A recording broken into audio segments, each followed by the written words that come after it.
الشيطان الرجيم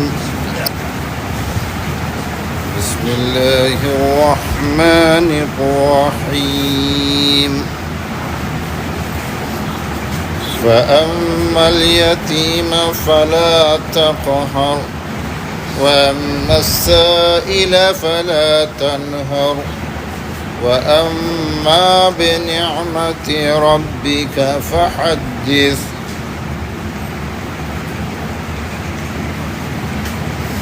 فأما اليتيم فلا تقهر تین نعمتوں کا بیان تھا. ألم يجدك يتيما فآوى، کیا آپ کو یتیم نہیں پایا بس ٹھکانہ عطا کیا. ووجدك ضالا فہدى، کیا اور آپ کو بے خبر پایا بس ہدایت عطا کی. ووجدك عائلا فأغنى، آپ کو محتاج پایا فأغنى، پس غنی کر دیا. اب آگے کہ جب اللہ تعالیٰ نے آپ پر اتنے انعامات فرمائے تو ہر نعمت کا ایک تقاضا وہ اللہ تعالیٰ کی طرف سے پیش کر دیا گیا. فَأَمَّا الْيَتِيمَ فَلَا تَقْهَرْ، کہ بہرحال یتیم فَلَا تَقْهَرْ، یتیم کو دبانا نہیں. قہر ان کے معنی دبانے کے، چھا جانا، کہ دوسرے اس کے نیچے دب جائے. اللہ تعالیٰ کے ناموں میں سے ایک نام قہار بھی ہے نا. قہار، قہار کا میننگ یہی ہے کہ سب پہ چھا جانے والا اور سب کو دبا دینے والا. تو یتیم کو دبانا نہیں کہ تم اس پہ چھا جاؤ، اس پہ غالب آ جاؤ اور غالب آنے کے بعد اس کو دبا دو، اس کو اس کے حق سے محروم کر دو. نہیں. چنانچہ حضور اکرم صلی اللہ علیہ وسلم نے اپنے ارشادات عالیہ میں، احادیث مبارکہ میں یتیم کے حقوق بتائے، یتیم کے ساتھ ہمارا بیہیویئر کیسا ہونا چاہیے وہ بتایا. فرمایا انا وکافل الیتیم کہاتین واشار بالسبابہ والوسطی،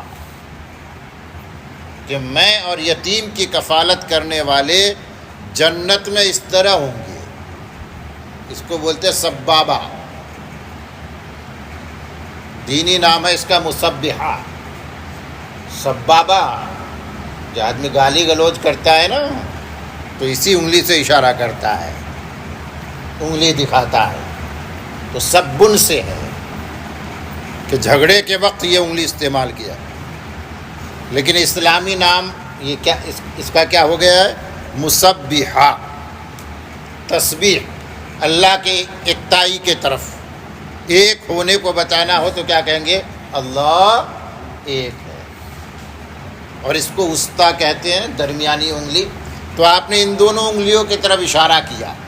اب محدثین کہتے ہیں کہ فرق کو بتایا ہے. ایک فرق تو یہاں ہے، آپ کو نظر آتا ہے کہ اتنا ہی فرق ہوگا جنت میں، اور ایک فرق یہاں پر کہ تھوڑا سا گیپ ہمیشہ دو انگلیوں کے درمیان یا نظر آتا، بس اتنا سا ہی فاصلہ رہے گا. کیا فرمایا حضور اکرم صلی اللہ علیہ وسلم نے؟ میرے اور یتیم کا جو کیئر ٹیکر ہوگا، کفالت کرنے والا ہوگا، جنت میں بس اتنے ہی فاصلے میں ہوں گے. دونوں کی جنت میں اتنا ہی گیپ ہوگا.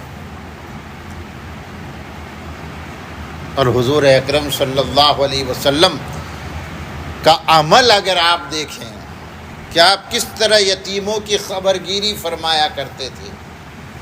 اس سے پہلے آپ ایک حدیث سن لیجئے کہ جس گھر میں آپ نے فرمایا جس گھر میں یتیم ہو اور اس کی بہتری پرورش ہو وہ اس گھر سے بہتر ہے جس میں کوئی یتیم نہ ہو. یعنی یتیم کی پرورش کرنے والا، خبر گیری کرنے والا بہرحال اس شخص سے بہتر ہے جس کو یہ شرف حاصل نہیں ہے۔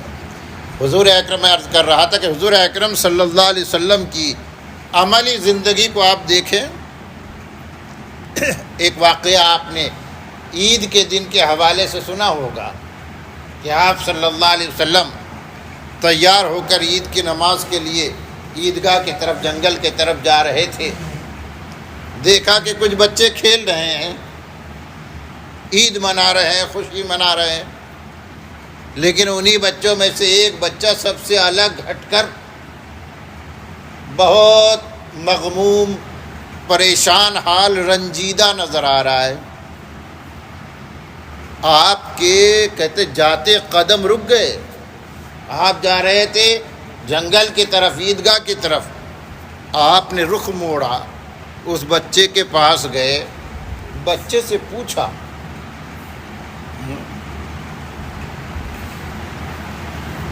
کہ بیٹا کیا بات ہے؟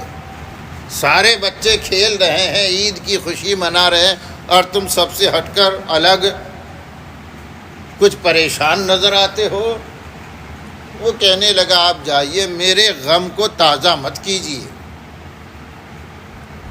جانتا نہیں تھا بچہ کہ یہ محمد الرسول اللہ صلی اللہ علیہ وسلم ہے۔ آپ کے مقام بلند سے ناآشنا تھا، بچہ تھا۔ آپ کا جو تجسس، کیوریسٹی اور گہرا گیا کہ کیا بات ہے، بچہ اس طرح بول رہا ہے۔ آپ نے اس کے سر پر دست شفقت رکھا اور بچے کو مانوس کیا، یہاں تک کہ بچہ کھل گیا، کہنے لگا ابھی کچھ دنوں پہلے میرے ابا جان کا انتقال ہوا، آج جب کہ عید آئی ہے تو میرا غم تازہ ہو گیا ہے۔ آج میں کیسے خوش ہو سکتا ہوں کہ جب میرا باپ نہیں ہے جو مجھے کھلونے دلاتا، جو مجھے تیار کرتا، جس کے ساتھ میں عید کی نماز پڑھنے جاتا۔ بچے کی باتوں نے آپ صلی اللہ علیہ وسلم کے قلب اطہر کو بہت متاثر کیا۔ آپ گھر واپس آئے اس بچے کو لے کر۔ حضرت عائشہ رضی اللہ تعالیٰ عنہ سے فرمایا اس بچے کو تیار کرو۔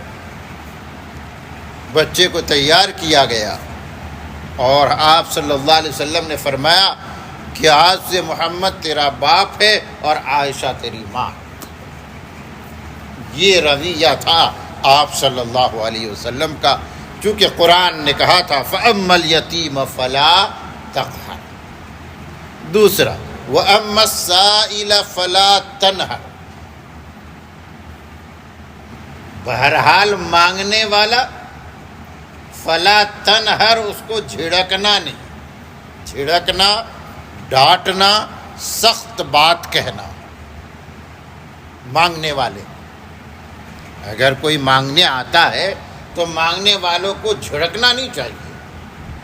قول معروف او مغفرت خیر من صدقۃ یتبعها اذى، غالباً اسی طرح آیت ہے قرآن کریم میں فرمایا بھلی بات کہہ دینا یا یہ کہہ دینا کہ معاف کرو، یہ بہتر ہے اس صدقے سے کہ آدمی دینے کے بعد پھر اس کو تکلیف پہنچائے، ڈانٹے یا برا بھلا کہے۔ تو ڈانٹنا نہیں ہے۔ البتہ یہاں پر غالباً صاحب روح المعانی علامہ آلوسی رحمۃ اللہ علیہ نے، ان کی مشہور تفسیر ہے روح المعانی، بڑی ضخیم تفسیر ہے اور علماء میں بہت مقبول و مقبول تفسیروں میں ہے۔ اس میں انہوں نے لکھا کہ یہ جو حکم ہے کہ سائل کو جھڑکنا نہیں، ڈانٹنا نہیں، کہتے یہ اس سائل کے لیے ہے جو سائل محض ہو۔ کسی نے آپ کے سامنے ضرورت رکھی، آپ نے کہہ دیا بھائی معاف کرو، اور وہ مان گیا۔ لیکن اگر وہ چپکنے والا ہے، بھاگتا ہی نہیں، جیسا کہ ہوتا ہے مانگنے والے دو طرح کے ملے، یہ بات اس لیے میں نے تفسیر میں دیکھا اور یہ بات مجھے نظر آئی تو میں نے سوچا اس کو ساتھ میں بیان کر دیا جائے تاکہ بات مکمل ہو جائے۔ تو انہوں نے لکھا کہ اگر ایسا ہے اور اس کو ڈانٹا جائے تو وہ سائل اور مانگنے والا ذمہ دار ہے، وہ ڈانٹنے والا گنہگار نہیں ہوگا. کیونکہ یہ جو الحاف قرآن نے کہا یہ چپک جانا، الحاف لا یصلون الناس، اچھے لوگوں کی پہچان جو اچھے ضرورت مند ہیں، محتاج ہے لیکن اچھے. قرآن نے ان کے بارے میں کہا لا یسألون الناس الحافا، لوگوں سے چپک کر نہیں مانگتے، بس چپک گئے چھوڑنا ہی نہیں. تو اگر کوئی چپک کر مانگتا ہے اور اس کے چپکنے کی وجہ سے اس کو ڈانٹا جائے تو وہ پھر وہ منع نہیں ہے، غلط نہیں ہے، اور غلط ہے تو اس غلطی کا الزام کس پہ آئے گا؟ اس سائل پہ آئے گا. لیکن بہرحال سائل کے بارے میں آپ صلی اللہ علیہ وسلم کی تاکید ہے کہ مانگنے والوں کو جھڑکنا نہیں، ڈانٹنا نہیں.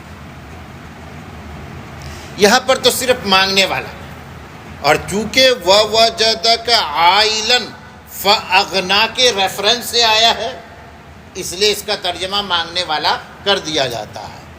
لیکن مفسرین کرام نے اس میں پھر عموم کو ظاہر کیا ہے. سائل مانگنے والا آپ نے ترجمہ کیا، یہ بھی صحیح ہے، اور سوال کرنے والے کو، کویسچن کرنے والے کو بھی سائل کہتے ہیں. تو یہاں پر ہر طرح کا سوال کرنے والا مراد ہے. مثال کے طور پر اگر اللہ تعالیٰ نے مجھے علم دیا ہے، کوئی شخص علم مسئلہ معلوم کرنے کے لیے میرے پاس آتا ہے اور میں اس کو جھڑک دیتا ہوں تو یہ وَأَمَّا السَّائِلَ فَلَا تَنْهَرْ کے خلاف ہو جائے گا.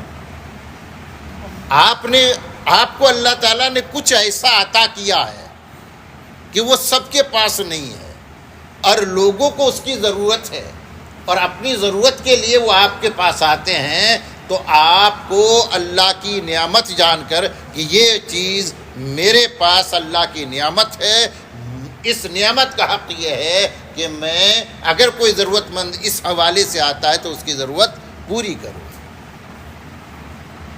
وہ آیت مداینہ آتی ہے نا سورہ بقرہ کی آیت، لمبی آیت سب سے، کہ کوئی قرض ہو، قرض کا لین دین ہو تو لکھ لو.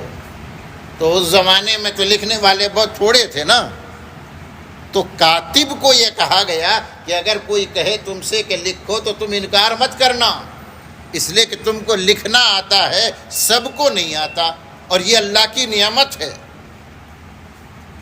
تو اس سے انکار مت کرنا لکھنے سے. یہ الگ بات ہے کہ پھر آگے قرآن نے کہہ دیا وَلَا يُضَارُّ كَاتِبٌ وَلَا شَهِيدٌ، لکھنے والے کو پھر نقصان نہیں ہونا چاہیے کہ تم نے کہا کہ تم کو لکھنا آتا ہے لکھ کے دو، اور وہ بیچارے نے وقت لگایا، صلاحیت لگایا، اور آپ کہو کہ آپ جاؤ. اس طرح تو اس کا نقصان ہو جائے گا. اس کو کچھ اس کا بدل دے دو تاکہ اس کو نقصان بھی نہ ہو. تو یہ اس طریقے سے قرآن نے اس کو بیلنس کیا ہے. وَأَمَّا السَّائِلَ فَلَا تَنْهَرْ، مانگنے والے کو جھڑکنا نہیں. وَأَمَّا بِنِعْمَةِ رَبِّكَ فَحَدِّثْ. تیسری بات تھی وَوَجَدَكَ ضَالًّا فَهَدَىٰ، حالانکہ ترتیب میں وہ پہلا ہے، لیکن جب اس کا تقاضا بیان کیا گیا تو وہ اس کا تقاضا سب سے اخیر میں بیان ہوا کہ اللہ تعالیٰ نے آپ کو بے خبر پایا تو اللہ نے آپ کو ہدایت دے دی. تو فرمایا کہ اپنے رب کی نعمت کو بیان کرو. نعمت کا لفظ استعمال کیا ہے، یہاں پر ہدایت کی بات نہیں کہی گئی کہ اللہ نے جو آپ کو ہدایت دی ہے اس کو بیان کرو، اپنے رب کی نعمت کو بیان کرو. اگر آپ اس کو اپنے عموم پر رکھتے ہیں تو نعمتیں تو بہت ساری ہیں نا، ظاہری نعمتیں، باطنی نعمتیں، دنیاوی نعمتیں، دینی نعمتیں. تو نعمتوں کے تعلق سے کہا گیا حدث، اپنے رب کی نعمت کو حدث، حدث یحدث تحدیثا، بیان کرنا. حدیث گفتگو کو کہتے ہیں، کلام کو. حدث بیان کر، امر کا صیغہ. اپنے رب کی نعمت کو بیان کر یہ کیا مطلب رکھتا ہے؟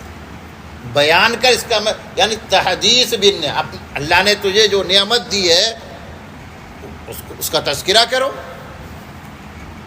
کیوں؟ چونکہ نعمت پر شکر کرنا ہے، اور جب تک آدمی نعمت کا تذکرہ نہیں کرے گا شکر کیسے کرے گا؟ اس لیے کہا گیا بیان کرو. لیکن ایک بات یہاں یاد رکھنی بہت ضروری ہے اور بہت اہم ہے کہ یہ جو بیان کرنا ہو تحدیث بالنعمہ کے طور پر ہو، تشکرانہ جذبات میں ہو، فخر و مباحات کے طور پر نہیں، شو آپ کے لیے نہیں کہ آپ اللہ نے آپ کو جو نعمتیں دی ہے آپ جگہ جگہ اس کا تذکرہ کرتے ہیں. نیت کیا ہے؟ ارادہ کیا ہے کہ لوگوں کو پتہ چلے کہ میرے پاس یہ ہے. جیسے بعض لوگ یہاں پر جو بیان کرنے کا مطلب صرف اتنا ہے کہ اللہ نے آپ کو نوازا ہے تو آپ کا وضاقتہ، آپ کی حیت، آپ کی ایک کیفیت، آپ کا حلیہ، آپ کا طرز زندگی ایسا نہ ہو کہ لوگوں کو پتہ ہی نہ چلے کہ آپ ایسے ہیں. دیکھیے ایک بات، جیسے اللہ تعالیٰ نے کسی کو عالم بنا دیا،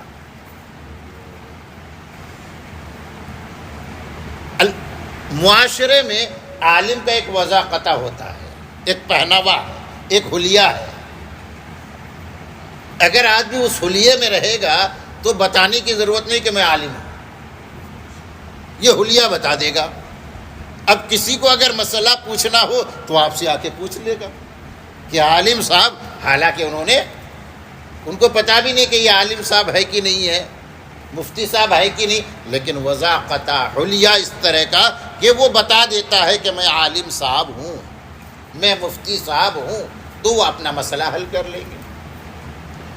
اسی طرح اللہ تعالیٰ نے ایک کو مالدار بنایا ہے، صاحب مال، تو بالکل اللہ کو یہ پسند نہیں کہ وہ فقیرانہ حال بنا کر لوگوں کے سامنے رہے اس طرح کہ کسی کو پتہ ہی نہ چلے کہ یہ سیٹھ صاحب ہے. اگر سیٹھ صاحب ہیں تو اپنے وضاقتہ سے، حلیہ سے یہ ظاہر ہونا چاہیے کہ ہے یہ صاحب ثروت، تاکہ اگر کوئی ضرورت مند آئے تو اس کو پوچھنا نہ پڑے، آپ کے وضاقتہ سے اس کو لگے کہ یہ صاحب ثروت ہے، یہاں میری ضرورت پوری ہو سکتی ہے. یہ ہے. اسی لیے ہمارے علماء میں بعض لوگوں کو دیکھا گیا، عالم کے لیے تو کوئی ضروری نہیں ہے کہ غریب ہونا، بعض عالم مالدار بھی تو ہو سکتے ہیں نا، مالدار. عبداللہ ابن مبارک رضی اللہ رحمۃ اللہ علیہ کے بارے میں آتا ہے، یہ مشہور محدثوں میں ہے، اور اللہ تعالیٰ کا بعض لوگوں پر بڑا احسان ہوتا ہے کہ ہر دل عزیزی کی صفت ان کو عطا فرما دیتے ہیں.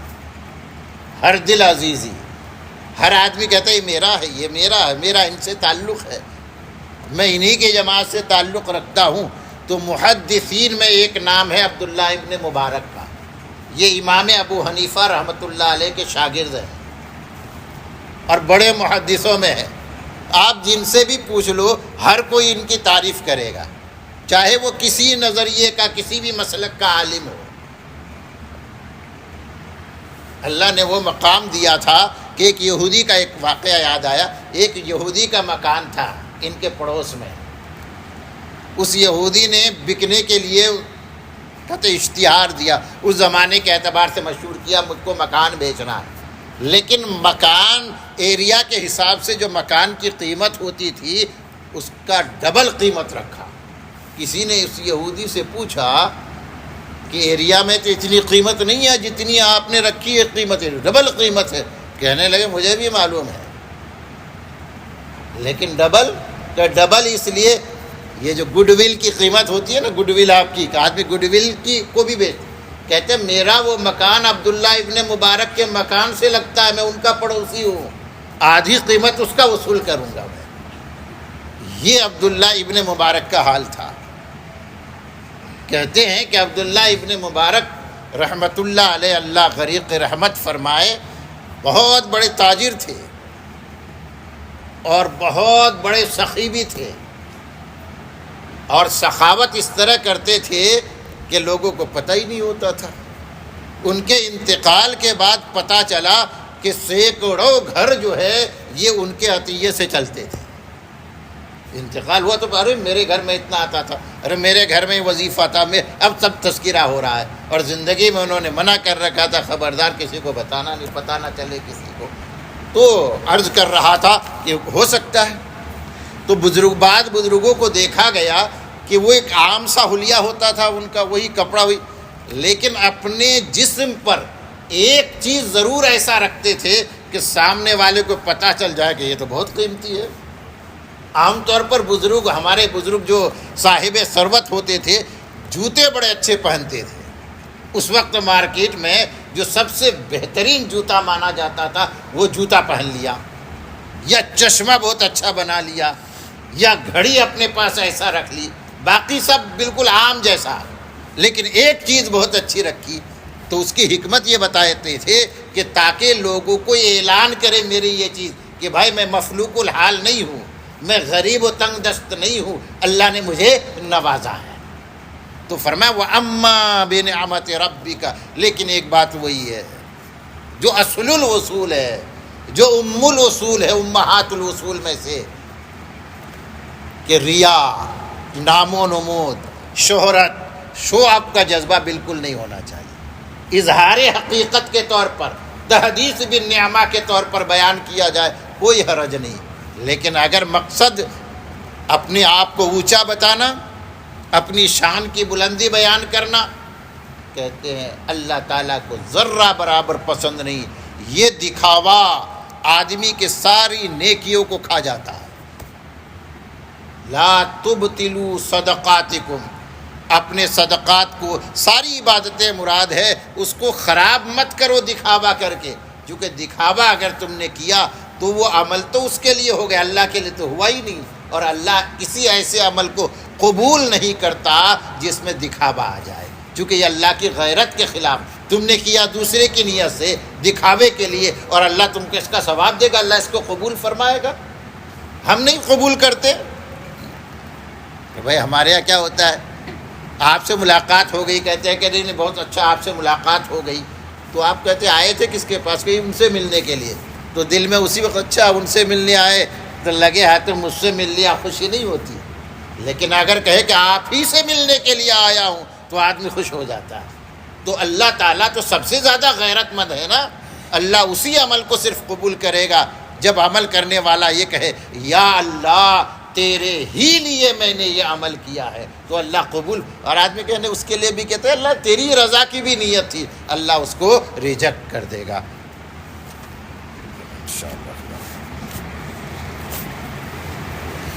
الحمد للہ رب العالمین والصلاة والسلام علی رسولہ النبی الکریم، اللہم انت السلام ومنک السلام تبارکت یا ذا الجلال والاکرام۔ ربنا ظلمنا انفسنا وإن لم تغفر لنا وترحمنا لنكونن من الخاسرین۔ یا اللہ ہمارے گناہ معاف فرما دے، یا اللہ ہماری خطائے لغزشیں معاف فرما دے، یا اللہ جو کچھ کہا گیا سنا گیا اس کو قبول فرما لے، یا اللہ اس سلسلے تعلیم و تعلم کو قبول فرما کر ہم سب کے لیے اس کو ذریعہ نجات بنا دے، یا اللہ اس کو ذریعہ ہدایت بنا دے، یا اللہ دنیا اور آخرت کی شادمانی کا ذریعہ بنا دے، یا اللہ تیرے حبیب صلی اللہ علیہ وسلم کی جو دعائیں اس حوالے سے ہے، یا اللہ وہ تمام